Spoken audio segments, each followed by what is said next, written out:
बिहार के 2 जिलों में जिस तरीके से रामनवमी को जो हिंसा हुई, क्या कहेंगे? सासाराम और बिहार शरीफ की घटना को आप कैसे देख रहे हैं? मुख्यमंत्री नीतीश कुमार जी को सूट करता है ये सब। बांटने की राजनीति का नेतृत्व आज तक मुख्यमंत्री नीतीश कुमार जी करते आए हैं। ऐसे में बिहारी हिंदू मुसलमान के नाम पे बटे, अगड़ा पिछड़ा के नाम पे बटे, जैसे भी हो, अगर बिहारियों में आपस में अगर मतभेद होता है तो मुख्यमंत्री नीतीश कुमार जी की राजनीति को ये सूट करता है। पहली बार नहीं है भैया ऐसा कि रामनवमी के दौरान इस तरीके की घटनाएं घटी हों। पर इन घटनाओं से सबक क्या लिया गया?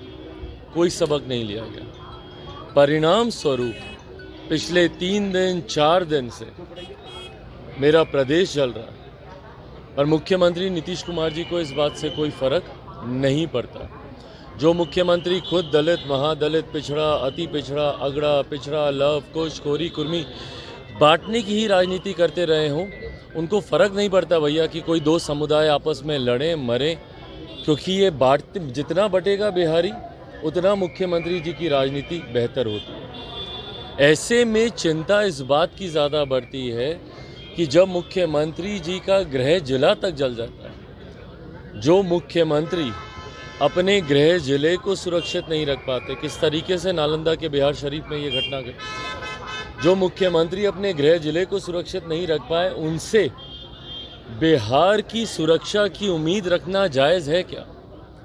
और इसीलिए हम लोग बार बार कहते हैं कि अब मुख्यमंत्री जी से बिहार संभलने वाला नहीं। ये तो भैया एक रामनवमी के दिन हुई घटना जिसका असर 2 दिन 4 दिन 5 दिन आप लोग को देखने को मिला, पर जो रोज़ बिहार में हत्याएं हो रही हैं, जो रोज़ बिहार में अपहरण हो रहा है, लूटमार हो रही है, जहरीली शराब की वजह से हत्याएं हो रही हैं, उसका क्या? जो मुख्यमंत्री गृह मंत्री होने के बावजूद इन घटनाओं की रोकथाम नहीं कर पा रहे हों, और कहीं ना कहीं भाई मैं तो मानता हूं कि संरक्षण ही इनका है। जहरीली शराब में कितने गिरोह पकड़े गए, कितने तस्कर पकड़े गए, या जितनी हत्याएं हुई हैं आज तक कितने अपराधी या कितने हत्यारे पकड़े गए? तो जो मुख्यमंत्री खुद संरक्षण देते हों उनसे अब बिहार संभलेगा नहीं। और इसीलिए महामहिम राज्यपाल जी से भी मुलाकात कर और कल एक पत्र के माध्यम से देश के केंद्रीय गृह मंत्री आदरणीय अमित शाह जी से भी हम लोगों ने मांग की है कि भैया अब और हत्याओं का इंतज़ार हम लोग नहीं कर सकते, और इसीलिए बिहार में अब राष्ट्रपति शासन लागू कर देना चाहिए। जब बिहार शरीफ और सासाराम भाई साजिश हो, ठीक है, मान लिया हम लोगों ने, पर किसने की साजिश? भाजपा, सीधे भाजपा। तो पकड़ें, गिरफ्तार करें भाई, जिसने भी साजिश की, गिरफ्तारी तो होनी चाहिए ना। भारत का संविधान, भारत के संविधान में जो फेडरल स्ट्रक्चर है, जो संघीय ढांचा है, उसमें कई अधिकार जहां केंद्र सरकार के पास हैं, वहीं कई अधिकार राज्य सरकार के पास हैं, जिसमें लॉ एंड ऑर्डर पूर्णतः राज्य सरकार का विषय है, राज्य सरकार के अंतर्गत आता है। आपको जिसकी भी द्वारा की गई ये साजिश लगती है, आप उसकी गिरफ्तारी करेंगे कि नहीं करेंगे? और आपका इंटेलिजेंस क्या करता है भैया? जब वो पत्थर इकट्ठे किए जा रहे थे, आपके इंटेलिजेंस को इस बात की जानकारी नहीं थी क्या? ये इनकी नाकामी नहीं है? एक दूसरे के ऊपर पल्ला झाड़ देना और ये बोलना कि भाई ये इसकी साजिश, ये उसकी साजिश, साजिश जिस किसी की भी हो कार्रवाई होनी चाहिए, और ये कार्रवाई करने की जिम्मेदारी पूर्णतः राज्य सरकार की, और राज्य सरकार नहीं कर पाई, इस घटना को नहीं रोक पाई। ये नाकामी पूरी तरीके से राज्य सरकार। गृह मंत्री को पत्र लिखा है, जब बिहार शरीफ और सासाराम में जिस तरीके से हिंसा घटी है तो अमित शाह भी बिहार में ही थे, बिहार दौरे पर थे, और कहा जा रहा है कि कहीं ना कहीं जानबूझकर ये बिहार दौरे पर आए थे और दंगा भी भाजपा ने करवाया। भाई अगर ये राज्य सरकार ऐसा मानती है तो ये पूरा अधिकार राज्य सरकार के पास है ना, कि भाई तथ्यों को सामने रखें, बताएं। अगर आपको लगता है कि ये भाजपा की साजिश है तो कैसे रची गई ये साजिश? और आपके मुख्यमंत्री के गृह मंत्री, इन दोनों पद इन्हीं के पास है ना, नीतीश कुमार जी के। आपके रहते हुए इस साजिश को रचा गया, इस साजिश को अंजाम दे दिया गया, और उसके बावजूद आप कुछ नहीं कर पाए, आपके गृह जिले को जला दिया गया, तो ये नाकामी किसकी है भैया? जब ये दूसरों पे उंगली उठा रहे हैं और जब ये कह रहे हैं कि इनकी साजिश है, तो आप अपनी नाकामी को आप दिखा रहे हैं कि आपके गृह मंत्री रहते हुए भी अगर इस पूरी साजिश को रचा गया और इस साजिश को अंजाम दिया गया और अभी तक आपके पास कोई ऐसे तथ्य नहीं है, कोई ऐसी पुख्ता जानकारी नहीं है, कोई ऐसे सबूत नहीं है। जो इन्होंने 100, 150, 125 लोगों को जो पकड़ा है, अधिकांश उसमें बच्चे हैं भैया, नाबालिग हैं, छोटी उम्र के लोग हैं। क्या इन लोगों ने साजिश रची थी? बताइए ना। जब आप बार बार बोल रहे हैं कि इन लोगों ने किया, उन लोगों ने किया, तो तथ्य सामने दीजिए। पूरी एजेंसीज हैं आपके पास, इंटेलिजेंस की सारी रिपोर्ट होगी आपके पास। सिर्फ मौखिक बोल देना और एक दूसरे के ऊपर आरोप प्रत्यारोप की राजनीति करते रहना, तो जितनी हत्याएं हो रही है वो कौन कर रहा है?